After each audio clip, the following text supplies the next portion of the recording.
Déjà, premièrement, dans le défilé de ces mecs qui apparemment soutiennent le petit moustachu et ses idées, etc., je ferais remarquer que pour des mecs hyper dangereux et tout ce que tu veux, il n'y a eu aucune voiture brûlée, aucune vitrine cassée, aucune personne agressée, bien au contraire. Moi, pour des mecs dangereux, je trouve qu'ils font pas trop de grabuge hein, quand tu vois les manifestations pro LFI et compagnie, d'accord.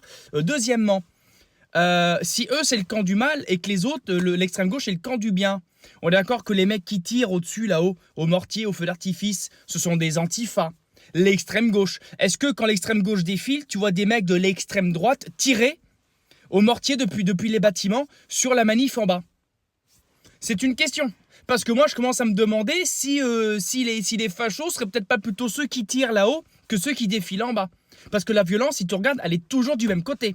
Elle est toujours du côté de la gauche et de l'extrême gauche. C'est eux qui empêchent les autres de parler. C'est eux qui tirent au mortier. C'est eux qui agressent. C'est eux qui cassent. Donc à un moment donné, il faudra arrêter de se laisser bouffer le cerveau par les termes dits en permanence par nos médias et par les politiques à gerber, à la Panot, à la Aubry, à la Bompard, à la Delogu, à la Boyard, à la Merluche, et puis j'en oublie tant d'autres, même de la gauche classique, hein, à penser que les dangereux sont toujours ceux qu'on pointe du doigt.